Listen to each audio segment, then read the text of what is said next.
Hey guys, welcome back. This is the weekly Churn. I'm Ryan, I'm Jerry. and more bad stuff going on in the world. Yeah, We got big news of the week. big news of today.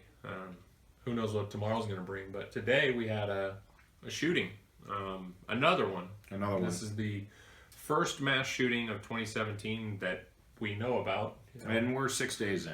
We're all of 6 days in, and involving an American citizen who flew from Alaska to Florida with I guess, an unloaded, checked gun in his luggage.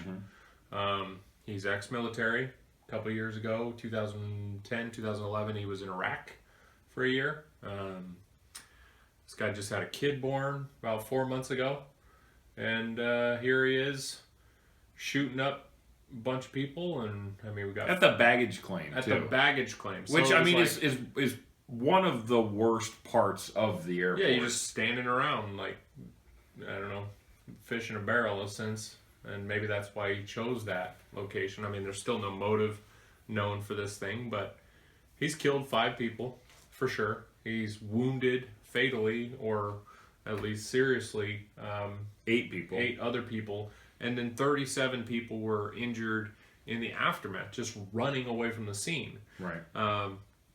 So you're left with a pretty big tally on this guy's record. And there's been, I mean, he had checked himself in or talked to agents in Alaska, saying that he was basically being controlled by a U.S. spy agency or something like that. He's having, Delusions and mental instability. being mind controlled. Being mind controlled, and the first time you open your mouth and say I'm being influenced by an outside source, it can be, something as simple as hypnosis. I was told to do this, or it can be going as far as the aliens told me, or God told me, or devil told me to do The it. voices in my head, The whoever voices, they are. These are things that exist. And he he got referred to local law enforcement from the FBI, who said, we don't deal with crazy people. See ya. And you haven't done anything bad yet. And he said, no, I haven't done anything bad yet. And they said, well, you're not our problem then yet. And so they referred him to law enforcement. And law enforcement referred him to the hospital. And the hospital said, you've got some issues. Poor insurance later. And he's back out on the street. And then beats up his girlfriend. And, then he goes and shoots a bunch of people. And there's not going to be a rational explanation. No. We get to the end of this, and it's not going to be, any different than Timothy McVeigh and the Oklahoma City bombing, and the guys who blew up the Boston Marathon, it's not going to be any different. These are disturbed people who have the ability to inflict harm and damage on other people, and they're going to do it. Yeah. And this is creating an environment where this is being an American citizen. I mean, being mentally disabled and having access to a handgun, being ex-military and having some sort of special training. I mean, I assume that if he wanted to, he probably would have gotten more people. So, he gave up. Yeah, he preserved his life. He didn't have the dignity to kill himself and save everybody a long trial. So he laid down on the ground and laid down, prostrate, made himself a non-threatening target for officers, and because officers can't shoot somebody, I'm not saying it's good to shoot anybody all the time or anything like that, but this guy's clearly done something, and even in the headlines it still says he's a suspect. So we were talking about this a little bit before we shot the show. The word that he allegedly did something, right? And he's a suspect in having done something. And I get that sometimes the wrong guy gets caught. Okay, I get that. I get that people have been wrongly convicted. Proven guilty. I get all that. Fortunately, we're not a court of law. Right. So he's guilty as hell. Yeah. And he did it. Yeah. And it's one of those situations where, in my mind, I want some vigilante justice. Yeah.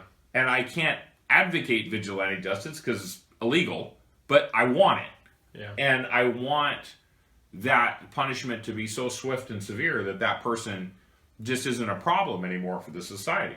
And I get why we do what we do. Well, I know there's huge risk. If you kill somebody off the bat, and so let's assume that he's got two things going for him. Times of mental instability brought on probably by stress, and then times of obvious stability where he's decided to do something like lay down for the cops to come and cuff him. You hope that a person like that will be able to explain something. You know, maybe he was being influenced in some way. Maybe it was like a homegrown terrorism type situation.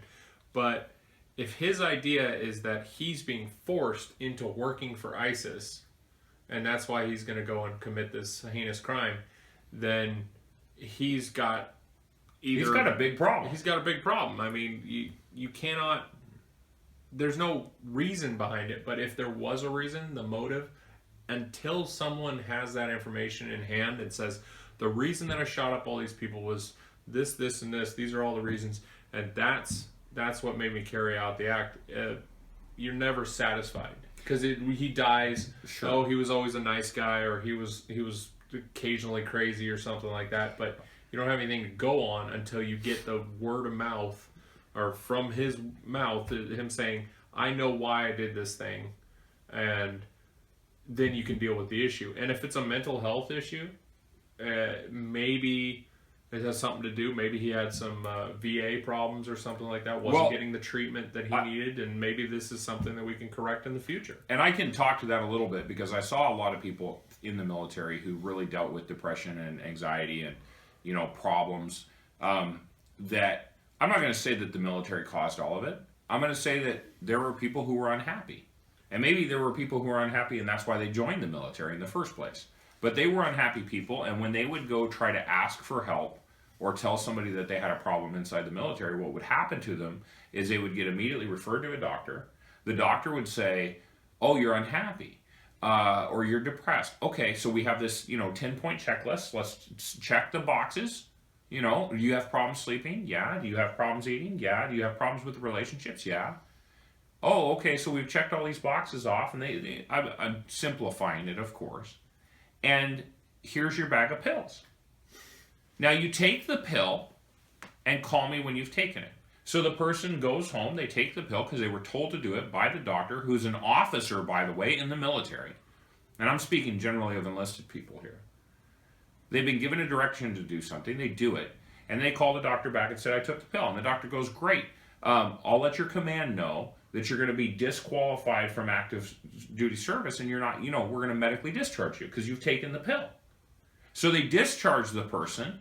They put them out on the street into the VA medical system, which we all know sucks. And the person's mentally unfit. And whether they finish their career or not, or how much training they got, they're screwed.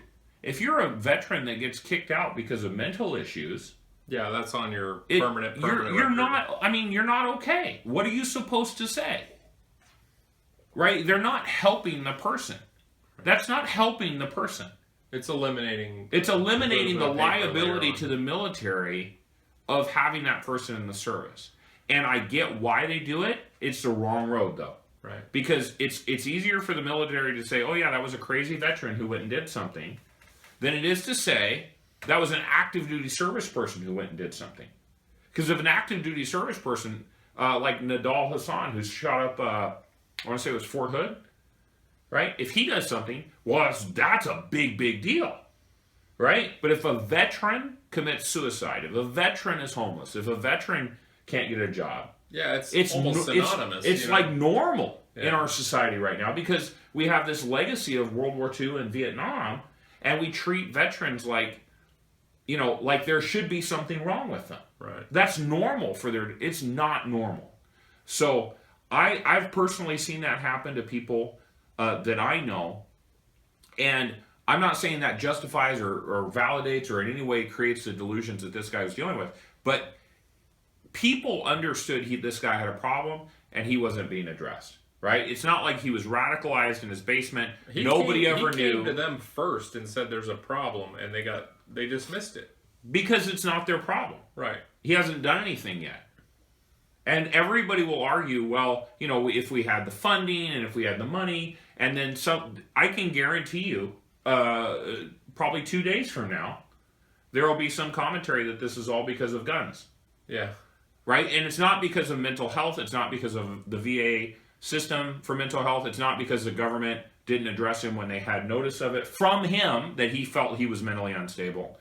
It's not because the police department let him go. It's not because the mental health professional said, well, you don't have insurance that's good enough, so you're out. It's because of the gun. Right. It's because of the airline. It's because of, you know, whatever. He was allowed to check an unloaded firearm into a check baggage, and when he got to baggage claim, he collected his property and did the damage. And with all this said, I want to say this, just to keep this in mind, okay? This was a relatively unpreventable act, okay? We had, I'm going to guarantee you, hundreds and hundreds of people who died from drunk driving over the New Year's holiday. Oh, for sure. Hundreds. And it didn't make the news. It's not news. 5 people dead, 8 people injured, 37 more injured in trying to escape. International. Probably more people running to get the Black Friday deal than were sure. International story. We've got more people dying of the cold, malnutrition, and drunk driving right now than that guy could have killed. Texting while driving. If he'd shot up that whole airport. Yeah. You know? But that's the news story, and the other socially controllable things are not. So that's the churn for this week, guys. Yeah, we're it's frustrating. Keeping it short and sour this week. Short and sour for sure. But you know, we're just going to keep covering the things that are happening that we see on a weekly basis as much as possible. And this is kind of our own little broadcast, you know. So we don't have a New York skyline behind us. We got some old paintings or reprints, but they remind us of days long gone. So we'll keep our heads up on this one and Yep. try and see what happens next week. Hopefully it's something fun, and maybe we can talk about Brangelina splitting up again or something. I think we're going to talk about Brangelina in off script this week. Maybe. All right. Check us out there, guys. Thanks for watching. Like, subscribe, share it. See you next time. Bye.